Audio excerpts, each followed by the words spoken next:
Harambee, celebrating 40 years on the stations of WTLC. Welcome here to Harambee on this great Sunday with beautiful weather and all of the other good things going on. If you're breathing, you are really doing well. And some would say, be blessed. And I've heard people say, I'm blessed by the best. I don't ask no more questions than that. However, here, welcome to Harambee. And we're here live. You pull up if you want to on Harambee 1310, if I got that right, Adrian. Have I got that right? Okay. Got it right, I'm brother. learning it. Good God, I'm learning it. All righty. I'm Tom Brown. I'm Reggie Jones. And we are here live here to TCB, take care of business. And we have a dynamic guest here and some challenges for you who are the listener. But I'd like to make some what do they say, shout outs. Congratulations to Radio 1 and the Indianapolis Recorder and Martin University for an outstanding clergy appreciation day and event. And then they had at Martin University the prayer breakfast, and it was a packed house, dynamic, and excellent breakfast. I mean, had all of the goodies. And I tried to get some. They had plenty, but then too many people wanted to talk. When I sit down to eat, that is... Everybody want to talk to you, huh? Everybody want to talk. I do not talk and eat. When you eat, you are communicating with the food. And then people talking to you, it's the food that's feeding you. And some of the stuff I listen to would automatically give me indigestion. So I didn't get an opportunity to really enjoy my meal. But yet and still, I compliment Radio 1 and the Recorder and Martin University in showing something that is needed within the experience of the African American community, unity. I saw unity, and we have other organizations that we need to become unified and stop being diversified. I think the word diversity has messed up our psychic, but that's my 2 cents worth. However, I also want to send the term is condolences. I never liked that word. I like just to say that our prayers and our energy of positive thought goes to my co-host who's not with us today, Mayra Stewart, of the passing of her mother, Gladys Stewart, who transitioned. And she left the body, and she left from the land of the dying, what I call to the land of the living. And now she's not with no undertaker, she's with the upper taker. And that's a whole nother dynamic. I could spend 2 hours talking about us overcoming where we do not understand that death is merely the door into rebirth and life. But that is what it is. And also, Tom, I just want to say another transition was made. Fred Robinson texted me and made me aware that Betty Crow's mother passed yesterday. Betty Crow's mother, okay. Yeah, so another transition has been made. Her funeral is going to either be Friday or Saturday. It's uncertain at this point. Okay, and also today at St. John, under the pastor of Dr. Philip Scholl, they celebrated 100 years of its anniversary, 1916 to 2016. I was there, and Reverend Obie, a dynamic sister, gave a brilliant presentation, and of course, the St. John family was on fire.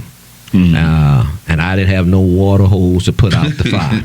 So they had a dynamic fellowship, and there's some other things that will be taking place at St. John that I will be giving updates on that. Interesting to note, Rezi, Jalo's, the African Caribbean restaurant. It's a good eating place. It is. They're starting a jazz brunch. Jalo's African and Caribbean restaurant is at 5130 West 38th Street. It's right next to what they call Planet Fitness, and the owner is a dynamic brother from New Guinea, Africa. He's tough. I won't even try to get his name right. I will mess it up. But their specialties are in African and Caribbean cuisines, along with unique blends of, they use the term international delights. The jazz brunches is to establish a relationship with the statement, the ecumenical community, which is relates to different religious organizations, and pastors that bring their congregations. Now, catch this: they eat free. What? Yeah, and Jalo would like to sponsor a congregation each Sunday. That means he'll make a contribution to their youth ministry of the church, and he sponsors on that Sunday. And again, and they emphasize it in front of me, the pastor still eats free. Now I'm gonna mess up his game. If anybody ought to pay for it, I didn't say it, did I? Okay. But the pastor's going to eat free, and that's a good thing. Jalo's won the cook-off recently held at Ivy Tech, and he beat all the other chefs. So the brothers got it going on, and I'll be talking about it more. And there's some other dynamic. You know what I did some research on? I went and did some research on what are the businesses in our community that we ought to highlight. And I'll play with that. I decided to identify the major native Indian businesses in the state of Indiana, and it will surprise the Hades out of you. I didn't say hell. I'd surprise the Hades out of you. And there are various what we call Native American Indians initiatives, and I'll be dealing with that in the future. But there are some things going on. I get my shoes, and I'm just touching on businesses that I relate to that seem to have a positive impact in our community. Have you ever heard of Cento Shoes? I've heard of Cento Shoes. Yeah, it's the shoe repair place. Yeah, y'all don't know about Centos.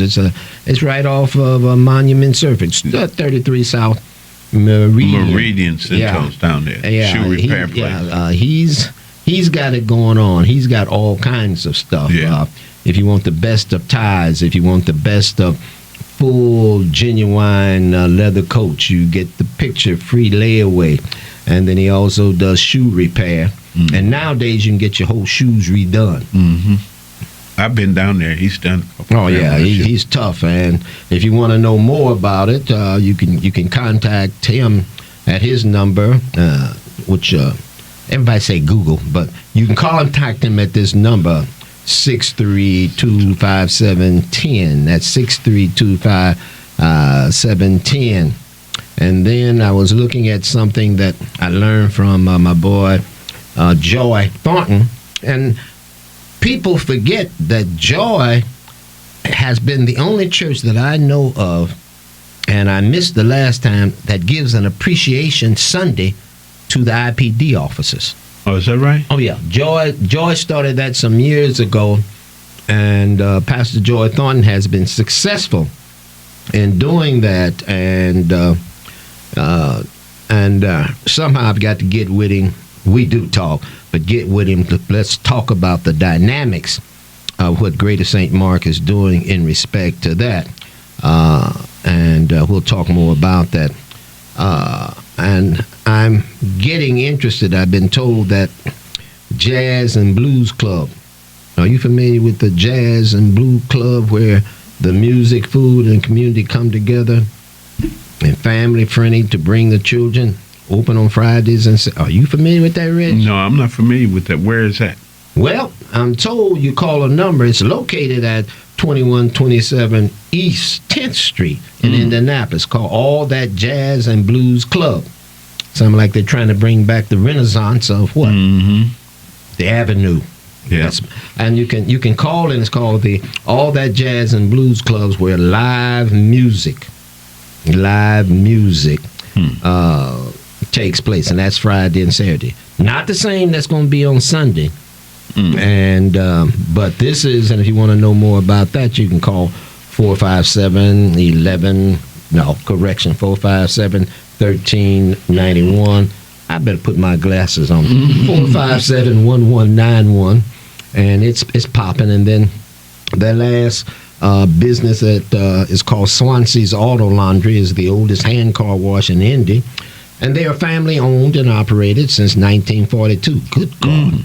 Yeah, they've been around a long time. Located at 934 North Senate Avenue. Now, that's over there by where the old Y was. Yeah. And it's still there. That's It's probably still there. a remnant. Yeah. But right on the corner of 10th and Senate. They open from 7:30 to 5:30 Monday through Friday. If you want to be seen, keep your car clean. That's probably the person you talk to me. But you know who keeps my car all the time? Who? The rain. Okay, Tom. The rain. Keeps, rain. Yeah, that's Okay, whenever it rains, it cleans it up. my car is my office, Yeah. and I do not like to have people riding in it anyway. Okay. But that's me, you know. And the phone number, though, of Swansea's Auto Laundry is the oldest hand car wash in Indy. I guess so, 1942. And it's older than the city-county building. Sure it is. And the phenomenon about it, if you want to get in touch with him, you call 635-0618. That's 635-0618. And always remember, you got to put 317 in the front. And seemingly, I haven't. Yeah, you got to do that. You got to do it. Get a call. You got to do it. You got to do it. And I have to send out a little kudos to one of my advocates in his own kind of way. You know, the Reverend Ajabu is hosting his own show called After Naked Truth. After Naked Truth. I'm going to hit him up on that. He's on Wednesday at 8:30. I'm on what station? 91. I mean 91.9 FM. FM. He's talks about the naked truth. I'm going to see. I want to see something on that. But we're going to talk about naked truth right now. Our guest is Mr. Terrell Parker. Yes. Representative of an organization that I have worked with almost before the boy was born, but the organizations is called Brothers United. Yes. And we work with them with Bridging the Gap. Right, Bridging the Gap. Yeah, we work with them. And they have some initiatives, and those of you listening, you can call in because we're getting ready for World AIDS Day. Yes, World AIDS Day. You got it. Okay, Terrell, you got it. Now. Okay, so I guess I'll just start off by saying thank you to the both of you for allowing me to come on your show and represent Brothers United and have the opportunity to let the community know about this wonderful, amazing event that we are hosting on December 2nd at the Marriott North from 6 to 9 p.m. And also to let you all know about the great work that we're doing in the community, why it's important for you to know about that work, and just to share a little more information. So thank you guys for allowing me to come on. So now get busy. Let's bring it on down home, bro. All right, so bring it on down home. So Brothers United, we are located on 37th and Meridian. Our mission is to enhance the health and wellness of the community, including those who are gender, sexual, and racial minorities. Terrell. Talk too fast. Slow down. You know this is my spiel. This is it just rolls off the tongue. Yeah, right? Roll it a little slower. Roll it a little slower. Okay, yeah, bro. got you guys. Okay. Yeah, so pretty much what we do, we've been around for the past 16 years, and we provide services to the Central Indiana community. We work specifically with the Black community and with the LGBT community around. Terrell, you still flying. And what does LGBT mean? And slow down. LGBT is lesbian, gay, bisexual, and transgender community. Okay. Yes. All right, go ahead. Just calm down. You have done this before, and you sound like somebody nervous. I know I am a little nervous. Somebody warned me about it, the people that might call in with some tough questions. Well, you'll have them. See, the bottom line is it's their questions. Definitely. You don't grasp them as tough. They're just questions. Right. And one of the great things about questions, you can always say, I don't know. That's true. I'll say I don't know in a minute. Please ask me some questions so I can say I don't know. And then somebody jumps up, Reggie, and say, "Why don't you know?" That's why I choked. Go ahead, Terrell. Yes. So World AIDS Day is annually December 1st every year, and it's a opportunity to remember those who have lost their lives due to AIDS-related illnesses and this epidemic. So what we're doing at Brothers United is we are remembering those individuals on World AIDS Day, but we're also celebrating the courage and the strength of people that we know today who are currently living with HIV. I don't know. I talk to a lot of people just in general in the community about HIV, and it's either people still believe how it was in the early days, folks are still dying, or people believe the exact opposite, that it's no longer an issue or that it's no longer a problem. So I just wanted to throw something out there. Black people, we account for only 12% of the population, but we account for 44% of new HIV diagnoses every year.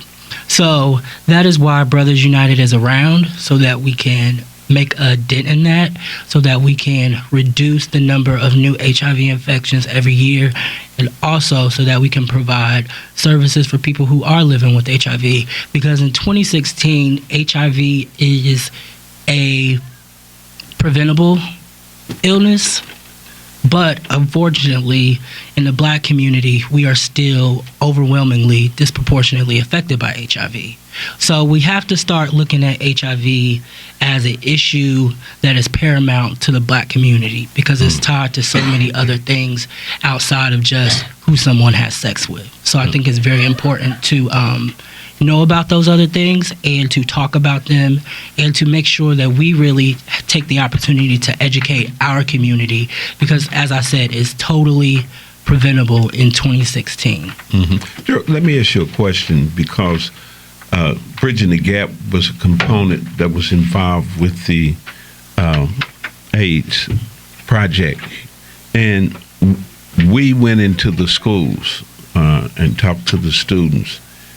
It was amazing that they were unaware of actually AIDS. It was still a greater phobia in terms of how you could catch AIDS. So there was a lot of discussion. Is that type of discussion still going on?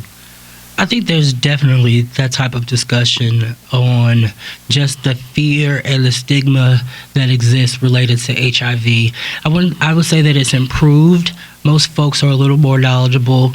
I would say back in the early days, it was so fearful that folks that I talked to said, if I told someone that I was living with HIV, they wouldn't even want me to eat off of their silverware. They would make me use plasticware. Or if I went to a family member's house, I wouldn't be able to take a shower.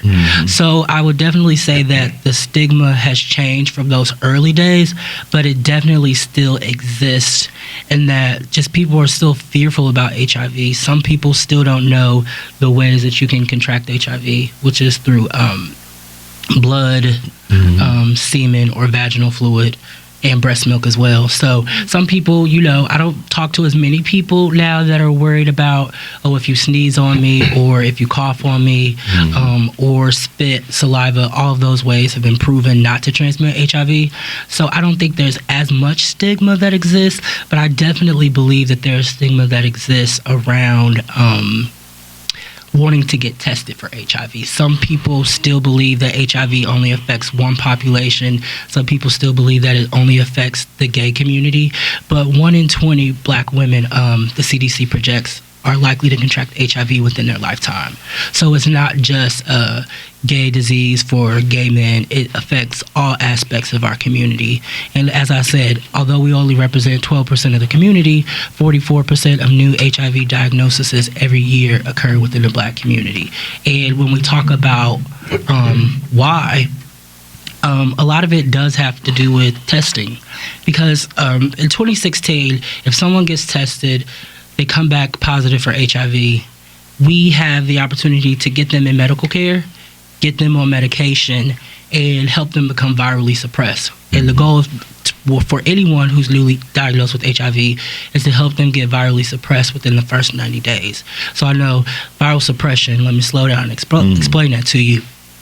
One thing about HIV is the amazing advances that have happened over the last 20 to 30 years, in particular with medication. So most of the clients and the people that I work with at Brothers United take pretty simple regimens, meaning one pill once a day to manage your HIV. So some people have now like to describe HIV as a chronic illness, meaning you can live a long time with it. So if we get someone on medication, the medication works and it pretty much keeps the virus at bay. It makes it so that the virus is not able to replicate and kill an individual's white blood cells, which is the huge problem with HIV.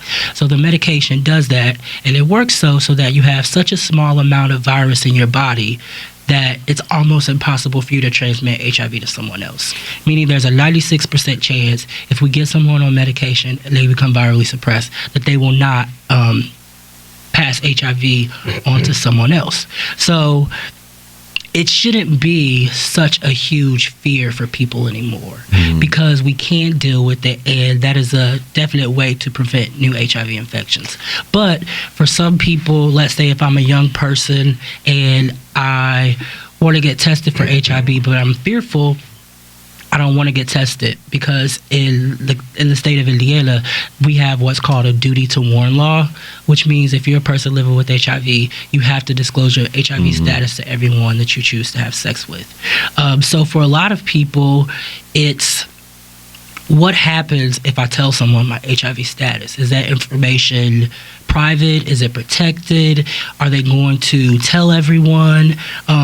Because so much misinformation still exists in the community about HIV, people are afraid to get tested. People are afraid because they have to share their status. So I think a lot of stigma definitely still exists. It exists around HIV testing, and it a lot of times has to do with how we treat people that are living with HIV. HIV is still like the scarlet letter in some ways. You have a big A on your forehead, you know. How do we talk about HIV?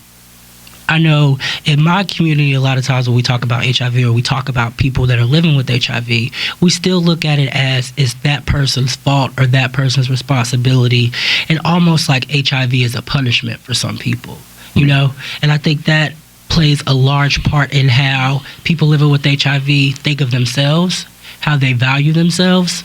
So if I'm a person living with HIV, I may not want to disclose my status to my family members. I've worked with some people who don't disclose their status to their family members, who pretty much just suffer and deal with this illness on their own because I don't know how my mom will react. I've had so many people tell me that, you know, if I'm a young gay person, I told my mom that I was gay, and the first thing she said was, I don't care if you're gay, just don't get AIDS. So now, from the very beginning, that tone has been set to where I may not feel comfortable coming to a parent or coming to a friend to disclose my status. So think about what that does for a person's mental health to be dealing with something so serious. It is still serious, even though it's manageable, it is still serious. So think about the mental health, the trauma that that person goes through having to deal with HIV on their own. Let me ask you another question, because you said sometimes it's not their fault. Well, shouldn't they be held responsible for their sexual activities? I mean, when we did training, we said use protection. So if that person doesn't use protection, whose fault is that? That's not no one's fault but theirs. By law, they're supposed to, if they have sex with anyone, they're supposed to make that person aware, or they can go to jail for that. Which is very true. So I definitely believe that there is a certain aspect of personal accountability that we all have to take in anything we do in life, whether it's who we have sex with, whether it's the food that we eat that is very greasy and fatty that can potentially cause us to have hypertension or diabetes. Everything that we do in life, we do have to take some sort of personal accountability over. So I never want to remove that, but I think oftentimes when we talk about HIV and we have this conversation, we only look at it from the perspective of the sexual act, having sex without a condom. And a lot of times, from things that I've witnessed, we have to go a little bit deeper, and we have to ask the question, well, why are people having sex without a condom? It's not just a simple case of people are just overly promiscuous and just out here having so much sex that we are putting ourselves at risk. Studies have shown that black people actually take more precaution when having sex. So we are more likely to have less sexual partners, and we're more likely to use condoms more so than our white counterparts. So if we look at the situation only from the perspective of using a condom, then we miss the whole conversation. So if that's the case, if we are having less risky sex with less partners and we're using more condoms, then why are we still accounting for 44% of new HIV cases in America? It's because we have to talk about some of those other factors, those social factors that can influence a person's behavior and cause them to have risky sex. So, and the reason why I'm delighted to have this conversation on this particular program is because we have to talk about our culture as black people. We have to talk about religion, how that plays a part into it. If I'm a young person who has, come out to my family member as being gay or being trans, and my family responds negatively. I'm telling this story because I've heard this story quite a few times. My family kicks me out of their house because they say it's either my rules or you're out. I don't believe in homosexuality. You can't do that here. And that's happened for a lot of young people. So what happens to a young person who's kicked out of their homes? Where do they go? They either live on the streets or they learn survival tactics. So there's a lot of survival sex that goes on. People who need a place to stay. I'm a young person. I don't have a job. So what do I use? I use my body. So I may engage in some survival sex. I may meet someone who promises to give me all of the love and the affection that I'm lacking from my family, or the love and the affection that I'm lacking from my church community. And that person tells me, I love you. We don't have to use a condom, So it's a lot more than just talking about putting a condom in someone's face and saying that you have to use a condom. It's talking about survival sex that people have to engage in. Is talking about what happens when you have that internal void. You don't have a family, you don't have your church, so you start seeking that love and validation in other places. So we have to expand the conversation beyond more than just talking about using a condom and having sex. That's still important. And I was actually at Pike High School on Thursday. We had a statewide HIV Awareness Day event where we brought in a celebrity to talk to the kids about HIV.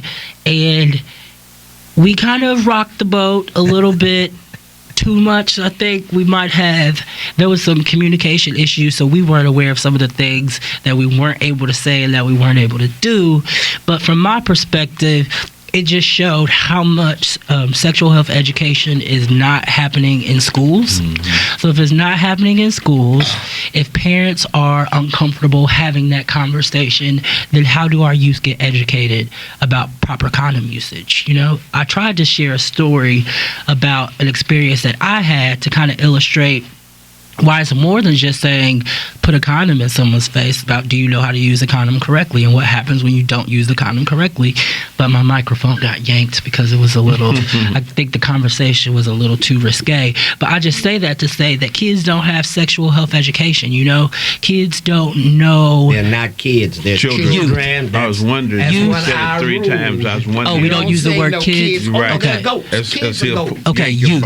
I prefer youth, actually. Youth, scholars, children. Youth. Little people. Go ahead.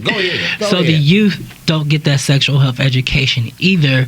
So it's important to start educating individuals from a very early age about sexual health. And then sexual health ranges from everything from condom usage to how babies are created, STDs and STI, to consent, to healthy relationships. So I'm a big proponent of educating our youth on sexual health from a very early age. Tell the radio audience what's STDs. STD stands for sexually transmitted diseases, or STI, sexually transmitted illnesses. Sexually transmitted. Mm-hmm. Sexually transmitted diseases. Okay, I have listened. Okay. I have listened. It was about 19, you wasn't even born. 1972, 73, we had another name for the disease. There were called, venereal diseases. No, not is that venereal, another? just the whole AIDS Oh, okay. phenomenon, HIV. Tell people what HIV means. Human immunodeficiency virus. Human immunodeficiency virus. Right. HIV. Well, when you back it up and you back up the history, so it was in 71, 72, there was also experiments done. Because, see, the virus, and I did a couple papers on it, but this has been years ago. The virus has an intelligence. Right. It has a phenomenal intelligence. And the great debates was in the late 60s. It was part of a national security initiative to create a virus that could not be destroyed.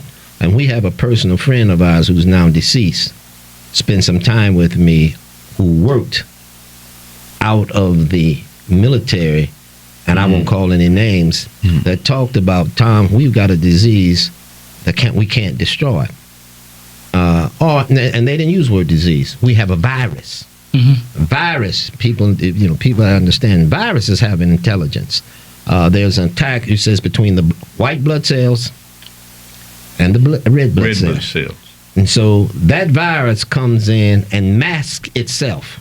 Right. Like it's a white blood cell. Right. Well, it masks itself like other sickness. Like No.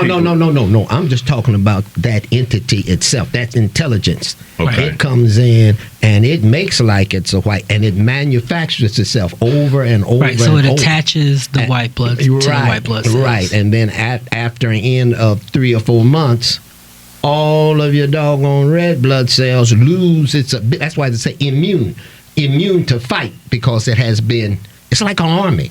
Right. And it's to me, when I started studying, and I got the microscope and I looked at that thing, it was fabulous to see how that operated. And at the same time, in the early 70s, they tried, when they were testing it, they were doing it in different places in the world, and it was transmitted not only by sex, it was blood transmission. Mm-hmm. Blood transmission. My boy Arthur Ashe, good friend of mine, went in for surgery and stuff, came out, he had the virus, and next thing you know, bam. Now the phenomenon about that virus, it mutates. See, once you can see what it looks like, you can go after it. Right. But then after you go after it, then it changes. Right.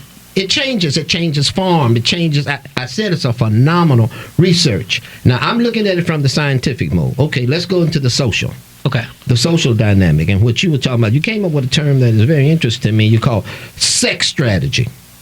Survival sex. Yeah, survival sex strategy. Yes. Now, that is one new one for me. Survival sex strategy. Right. And sex is nothing but orgasms. Right. Ain't nothing but orgasms. Right. And what's an orgasm?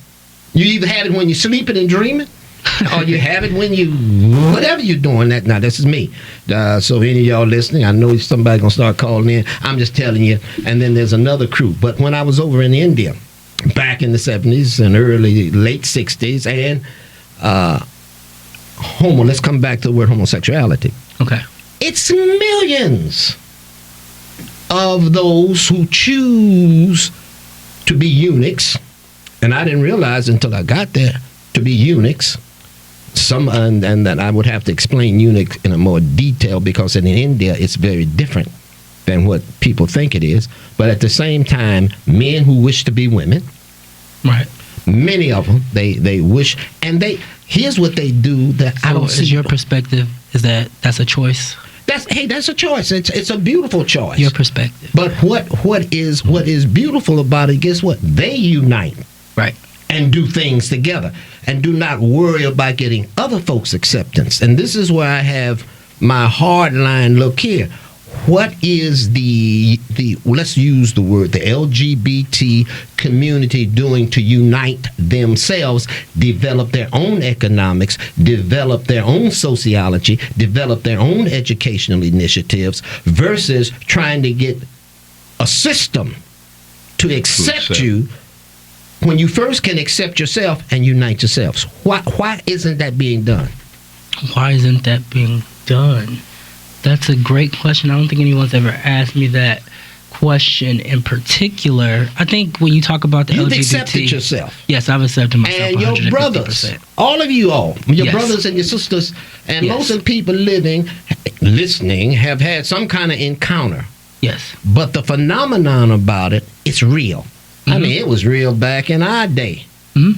But you all have power. I see it done in the white community. Let me throw it the way I said. Mhm. During the movement of the white experience of the, I don't know why y'all came up with the word gay, because I always thought gay was just happy. But Yeah. that has nothing to do with anything. The phenomenon is in the white gay community. Because I worked in it, there are many of them are politicians, Mhm. many of them are judges. So I guess your question is, why isn't that happening In the black community. LGBT It's community? like we want so to let me be answer- integrated, and I we got don't you. need it. I got the answer to that question. So that is happening in the black community Are you in the pulling it form together? in the form of black prides. Black prides occur all over the country. Say And that those again. Slow down, Terrell.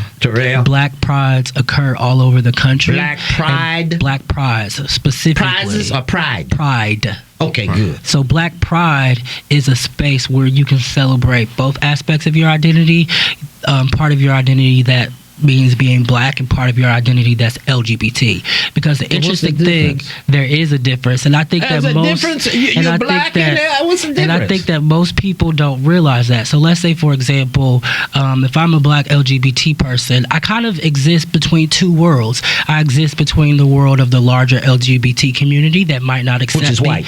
which is white. That So might, why do you worry about Hold it? on, let me finish. Okay, I let me will. answer the question. Okay, go ahead. You can get me. I Okay, accept it. I so- accept that. Loud and clear. Go ahead. So, in the LGBT community, the overall LGBT community may not accept our blackness, okay? So that's one aspect. Now, for black people, they don't accept, I'm not going to say black people because I don't want to, overgeneralize, but some black folks have a problem with us being LGBT. So there often isn't a space where we can celebrate both parts of our identities. We can celebrate being black and being LGBT, because in some spaces, you can't celebrate. Blackness isn't celebrated. Like, there's you go to a lot of major prides across the country, and there's a huge celebration of what it means to be LGBT, but your blackness is missing from that. You know what I mean? And then in a black space, if I go to church, I can't celebrate being LGBT in church. I can't celebrate being LGBT. Why don't you have your own church? There are some churches that are affirming, such as Powerhouse Church of Indianapolis. Yeah, I'm talking So about what I'm saying is, it happens.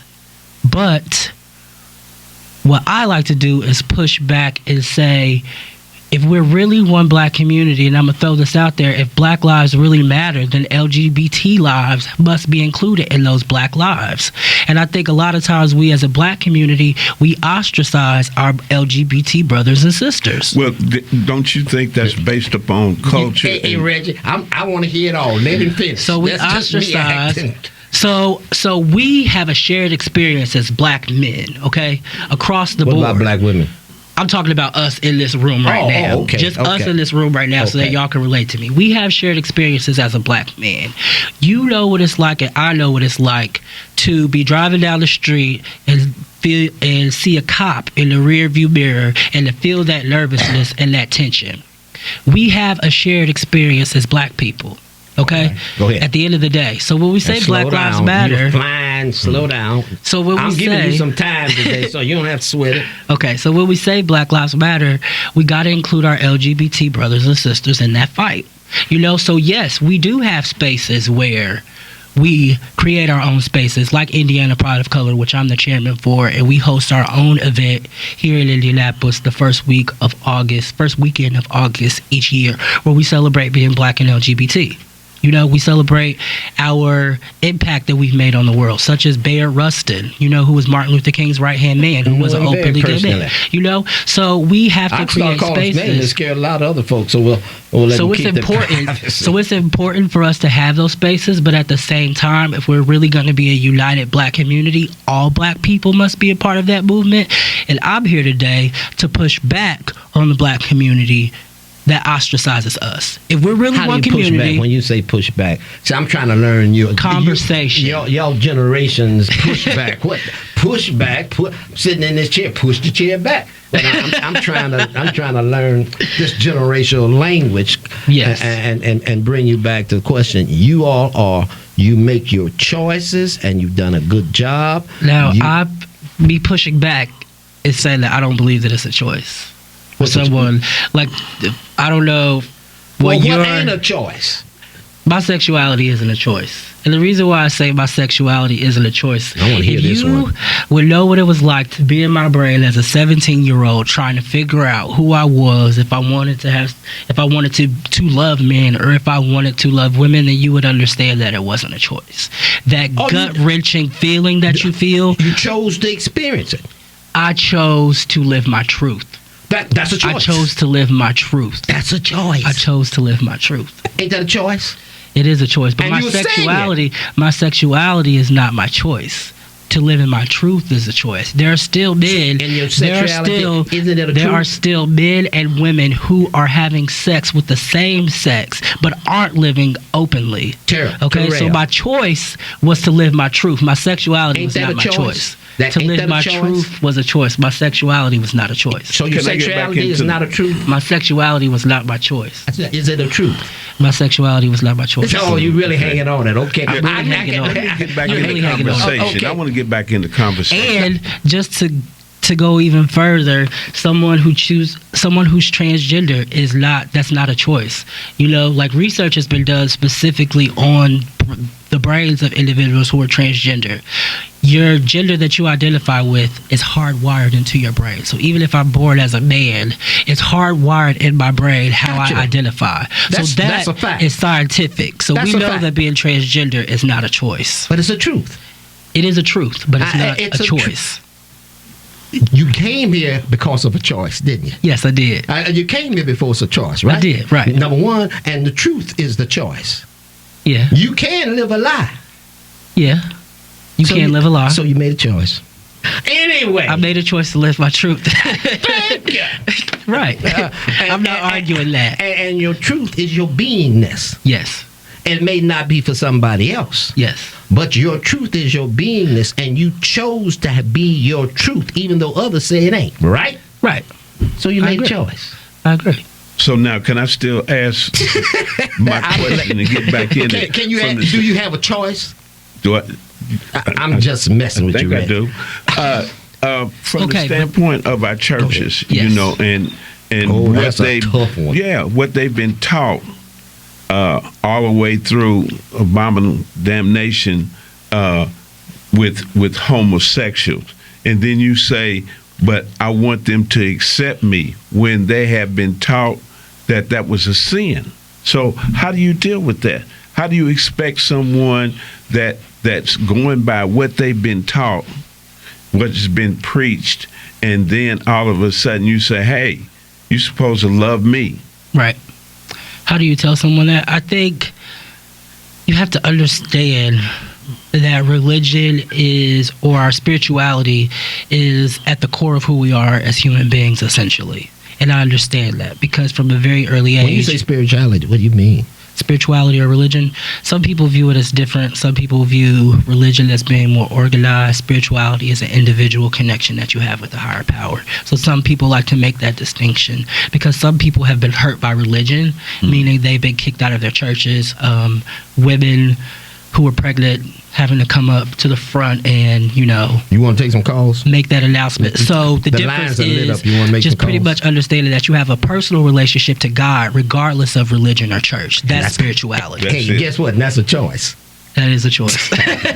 I'll get you on the choice. Okay, so back to your question. I want to answer this question first, and then we can go to the question. So how do you deal with that? I tell people that you have to understand that your mother her religion is at the center of who she is. And a lot of times what it does to a person is it may cause that person to be spiritually conflicted. I love my son, but at the same time, all I've ever been taught is homosexuality is wrong. So how do I love my son and know that for my entire life I was taught this? So I think part of it is understanding that a lot of times we as LGBT people, sometimes it's not about us. A lot of times it's about that person who's going through that spiritual confliction. You know, I think just understanding that opens up the door for dialogue and conversation, because we can meet somewhere in the middle. You know, I understand that this is why you may not accept me, you know, but a lot of times we as people who are LGBT, we're hurt by that. So how do I, as a person who's hurt, muster the strength and the courage to tell my parent, okay, meet me in the middle. I'm hurt, but meet me in the middle. You know, that's difficult. And not a lot of us are there. Not a lot of us are able to do that. I'm able to do that because I've gone through and I've developed my own personal understanding of God and religion and spirituality. But for someone who's not there, I may not have the strength, or I may not be in a place to where I understand that it's not about me, you know? Okay, let's get some. Okay, all right. Are y'all through? Yes. All right. Okay. I'm ready for some calls. You made a choice. See, you made a choice. I made a choice to finish. Everything you do in life, you make a choice. Okay, Robert, you got a comment? Yes, I do. First, good afternoon to all you brothers. Mm-hmm. Good afternoon. It's going to be quite a long comment. Okay, first of all, how long are you talking? I'm trying to make this, brother. I'm trying to make this quick and fast as possible. First of all, okay, we all belong to Yahweh, Elohim. Okay. All right, I know Elohim very well. Right, Yahweh. Okay. Now, my second thing is the brother who says, you know, about the basically lesbian, gay, and transgender. Yes. Okay. Brother, I'm going to say that the boldness and love. Okay. That is a spirit, okay? Spirit of confusion. Okay. I understand what you're coming from. But in the same token, the temples out here who are condemning it, okay, we condemning the sin of it, okay? Not you personally. Okay. All we just trying to say, brother, we love you, okay? But and I love you too as well, my brother. Right. Christ. But it's just the sin of it, okay? Does that make any other man or woman right with other sins they doing? No, because we all love it in the same boat, okay? And then now, as far for religion, man-made religion. They indoctrinated certain laws that they want to see abide in their temple or synagogue, okay? First of all, we're supposed to be following Yeshua, which is now in the Roman tongue, Jesus, okay, to be his disciples. So whoever, even pastors or priests, even a congregation, making judgment, they cannot make no judgment until, first of all, they judge themselves. Right. They say, hey, brother, you know, it's a certain way that you could come to each other about that. But as far for accepting that particular, I could say, thought process, my strong opinion, I cannot do that. My ex-wife, me and her been out a long time, she's like that. And I'm be honest, in my strong opinion, it's a spirit of confusion. All righty, Robert. Okay. We all have some confusion, but that's a choice, too. Okay, Tyler, your question for guests. Yes, I just wanted to say I believe that it is a choice, and it's just my belief, and I'm not here to condemn anyone on what they believe, but I believe that it is a choice. But when you were mentioning that, I guess, in the white community, gays, they haven't always accepted, I guess, the black community of gays, and I, from my understanding, I thought they came in on the platform of they were kind of like coming along the side of blacks because we were discriminated against. And so I looked at it like, okay, so they accepted the black community because they were another group of people that were discriminated against. So how could they now become so superior that now they can discriminate still against the black community, even though they're a gay community? I couldn't understand how would they now not accept. I'm going to let Terrell answer that. Terrell is prepared to answer that. Okay, first, to push back on your first point, whenever someone says that they think that sexuality is a choice. I always ask, did you choose to be straight? Did you have a homosexual thought in your mind and you chose to defy that thought and love women?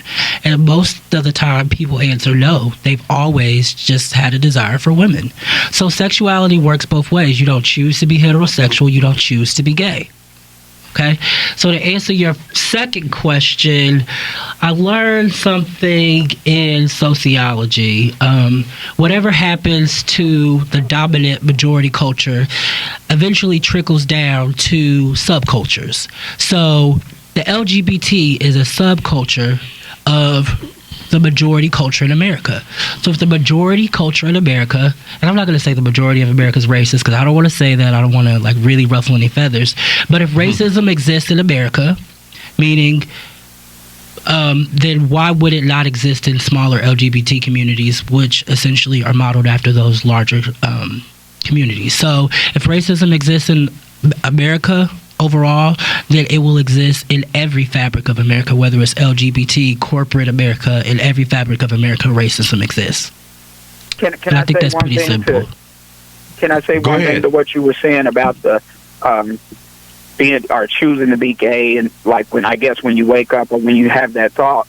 See, when the gay and lesbian thing came to the black community and stuck alongside of us, I think they still refuse to understand that at the end of the day, we cannot change our skin color. We cannot change our skin color and go and say, hey, we're this way, whereas you got, or let's say that a gay person could still hide behind that masculinity, or whether they're female and being white, black, whatever, and still keep it in the closet, and no one would ever know. But you cannot change your skin color at the end of the day. That's very true. So that's a choice that they have to make, but we don't have a choice because I can't change my skin color.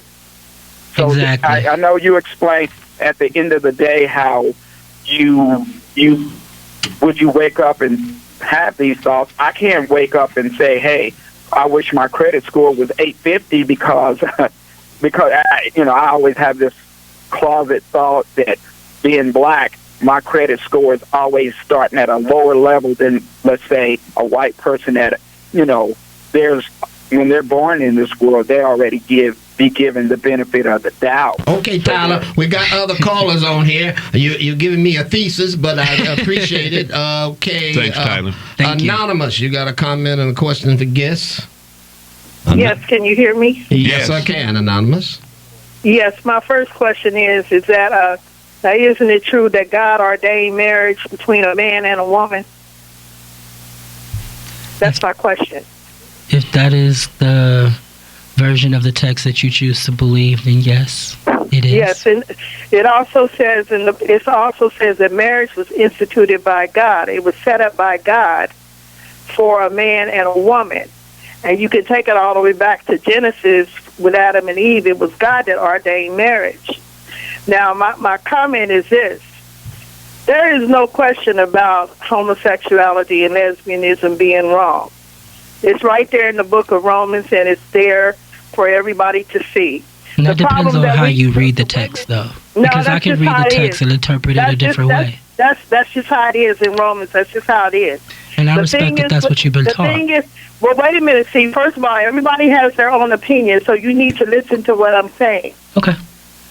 This transgender stuff that's going on is ruining our young people. There's a lot of young people now at the ages of 11, 12, 13, 14 years old. They going off into this homosexuality and lesbianism stuff. This stuff is poison and it's wrong. I don't care how you look at it. I don't care how you justify it. It is wrong. Marriage is between a man and a woman. Okay. And two men and two women trying to call themselves married, that is wrong. Okay. All right, thank you, Anonymous. Do well, I you can address respond. Yeah, you go. You give your response. Yeah. Do I respond? Well, that's Once your again, choice. That's my choice. I'm putting that choice back on y'all since y'all trying to run from choice. Once again, just to highlight, the issue of being transgender has been scientifically studied, and it is scientifically proven that it's not a choice to be transgender. And actually, that is the usual time where most folks start to feel more comfortable in their body and start to learn and question themselves just in general. So, most doctors actually recommend, like, if you're going to transition from one gender to the next, the best time to do it is pre-puberty.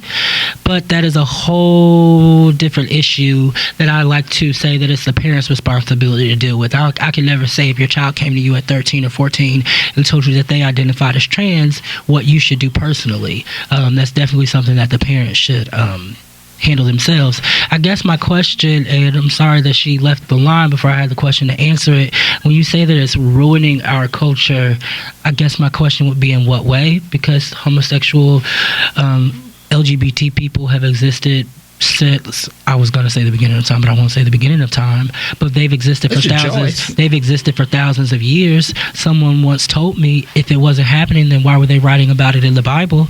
So if you write about men dressing as women, if you write about a man not laying with another man, then that means that it was happening, which is why people were writing about it. So this isn't anything new. So when you say that all of a sudden because gay marriage is legal, or because we see more LGBT visibility on TV and other things, that people are all of a sudden becoming gay and trans at a young age, I push back on that and I say that we've always existed throughout the history of time. Push back. I gotta get used to that pushback. You got another caller. Okay. Aaron, you on the line. Hey, good afternoon, brothers. Good afternoon, Aaron.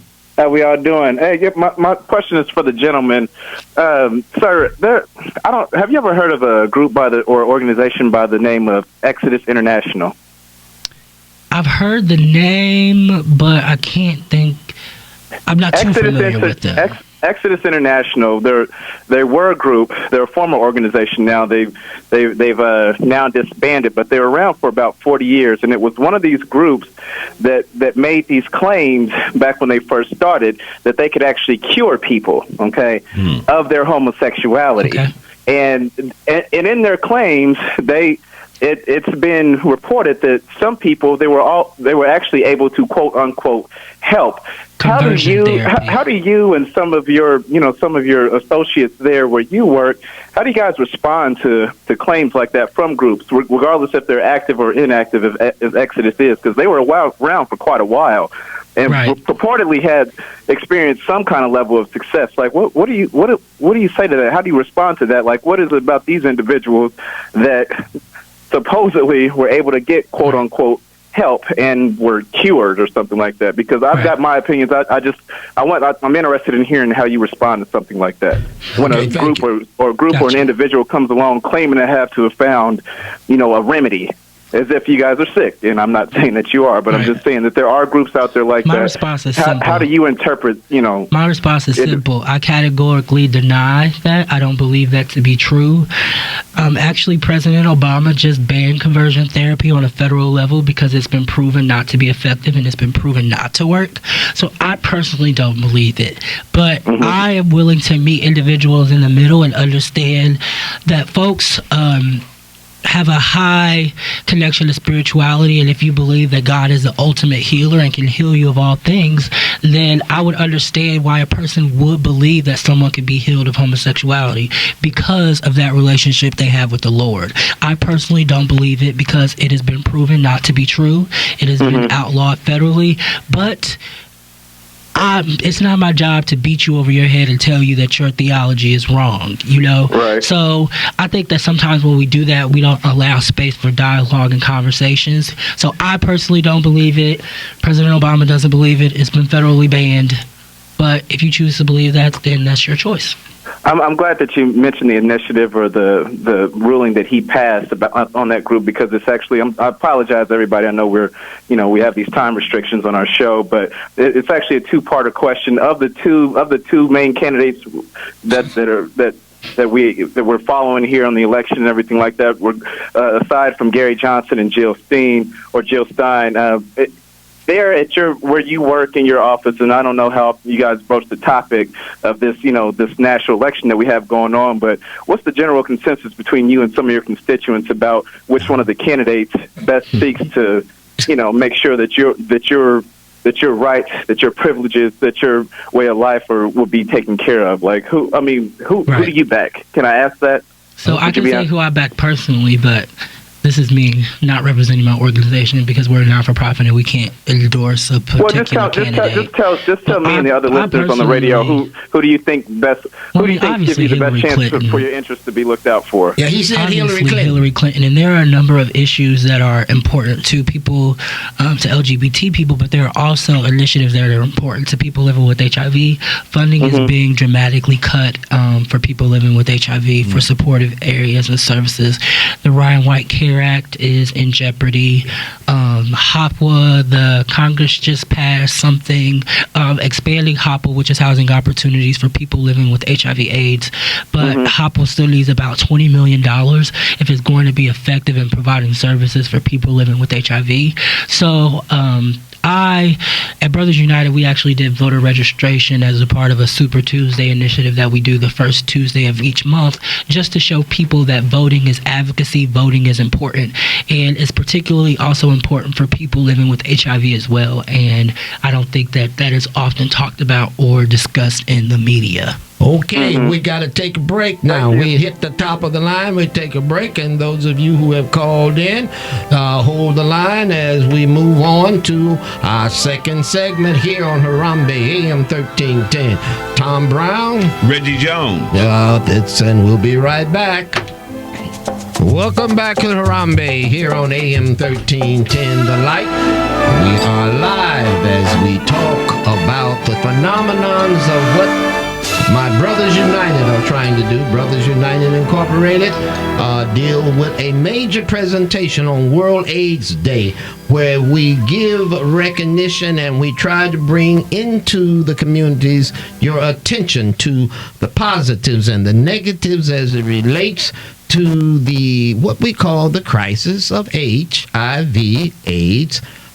Which is an illness that takes place and in our communities. And we work to try to, number one, prevent it. We work, number two, to try to intervene. We work, number three, try to educate. And so my guest is Terrell Parker, who is with us. And we've talked about issues that some of you all seem to have some serious difficulties in understanding, which I understand your understanding. And we got some callers in, and we'll take quick comments because I want Terrell to get back to these events, and there were some questions. Because one question I was going to ask: how do we prevent the spread of the virus? And that's an easy answer: educate. So we'll go. Okay, Steve, you're on the line. Thank you for taking my call. The reason that I was calling is because I had a very tender spot for the young lady that called when she was talking about the gay and the lesbians. And the gentleman responded by saying this has been going on since way back. And it has.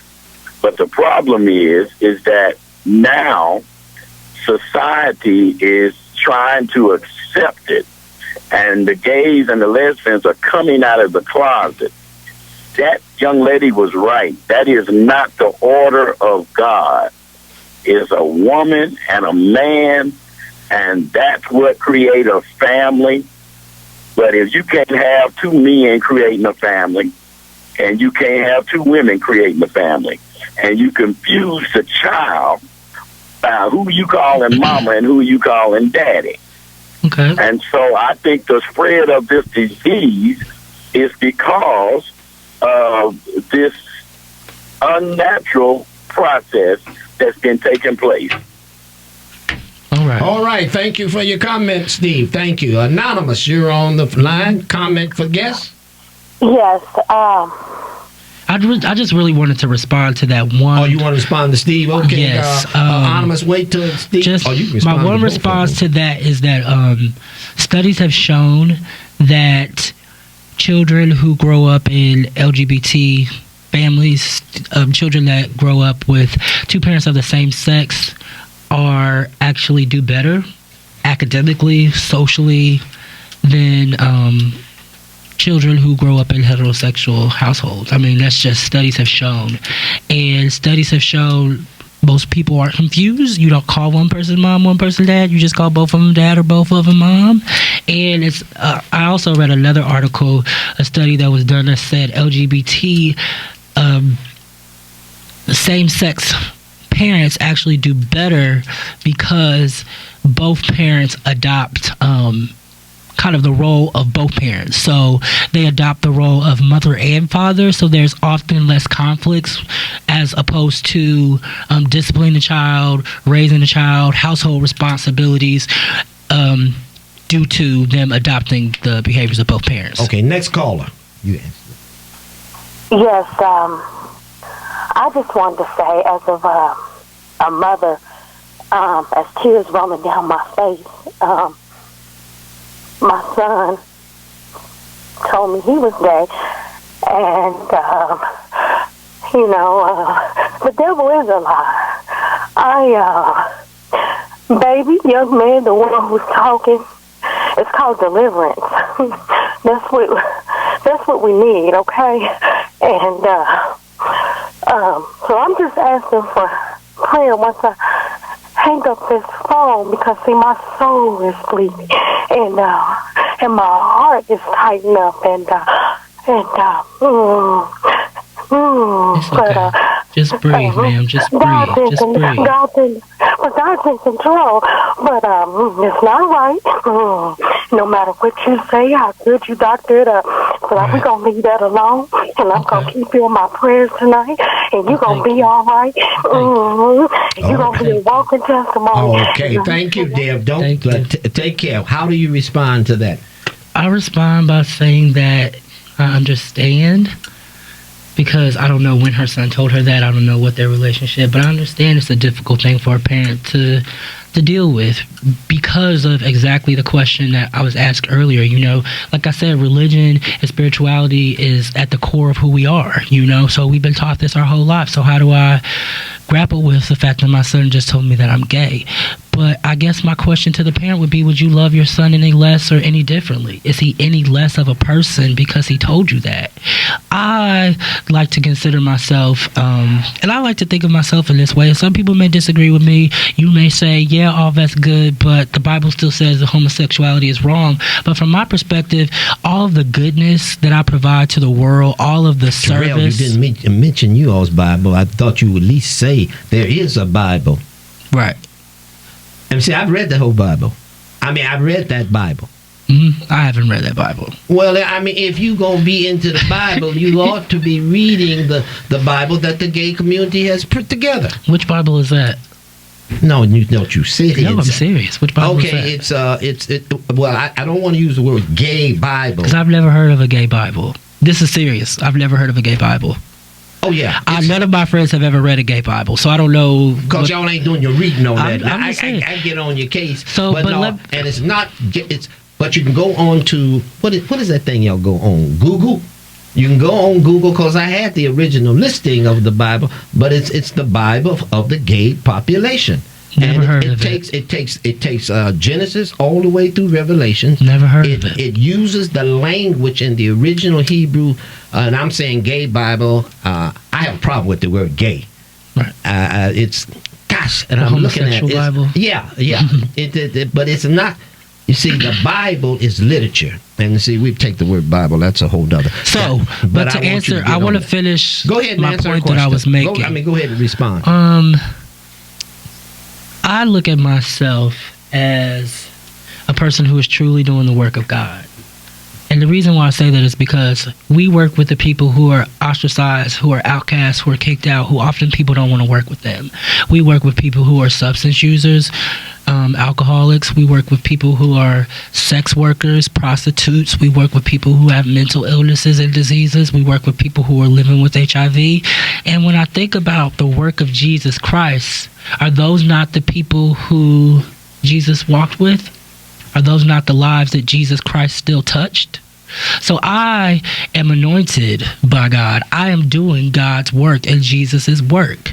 And I say that because when I take my final breath and I consider how I will be judged by God,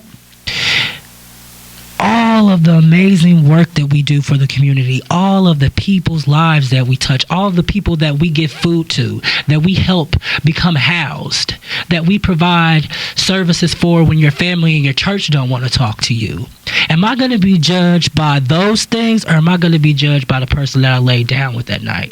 I think I'm going to be judged by all of the other things and not my sexuality. Hey, Terrell, I'm going to let you finish your story, but you got people that want to ask you something. Okay, I got people. Shirley, you on the line. You got 2 minutes. Time is pushing. Shirley, you on the line.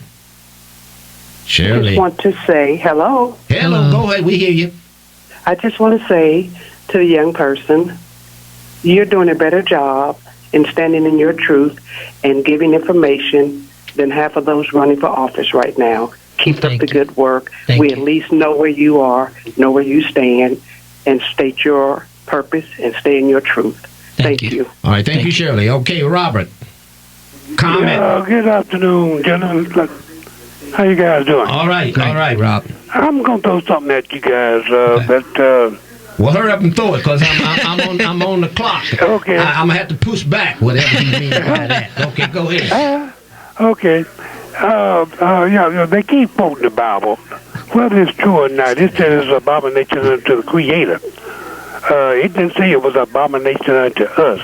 So all it's called the Queen Bible. It's called the Queen Bible. You're talking to... I read. Yeah, that's what I couldn't remember. It's the Queen Bible. Let me finish. All right, go ahead and finish. Okay.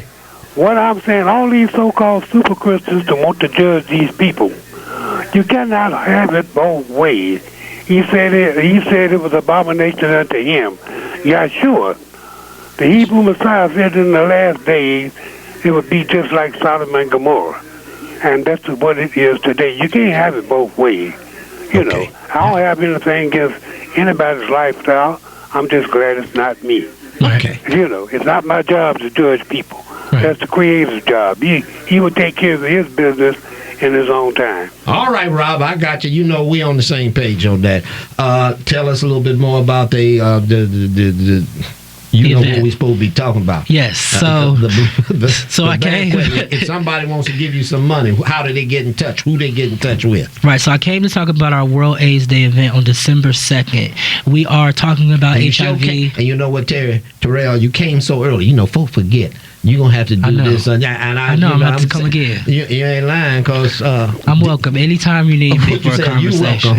Anytime you need me for a conversation, I'm more than happy to be a part of it. All right. It's a choice. It's a choice. It is a choice. I'm going to get you on that. It is a choice. You made a choice. I made a choice to come here today. You made a choice to be a choice. Go ahead. All right, go ahead. Yes, so we are Brothers United. We do a lot of great work. We were actually just recognized nationally for our Linkage to Care program. Linkage to Care, we work with people who are newly diagnosed and people who are out of care to get them into medical care. Because like I said, in order to prevent HIV... What did you call that? Linkage to Care. Linkage to Care. Yes. Is there a website for that? You can go brothersunitedinc.org and check out all of our information. How do people get to you? You can, brothersunitedinc.org is our website. You can go on our website, find out more. Go back up and say that some more. Gotcha.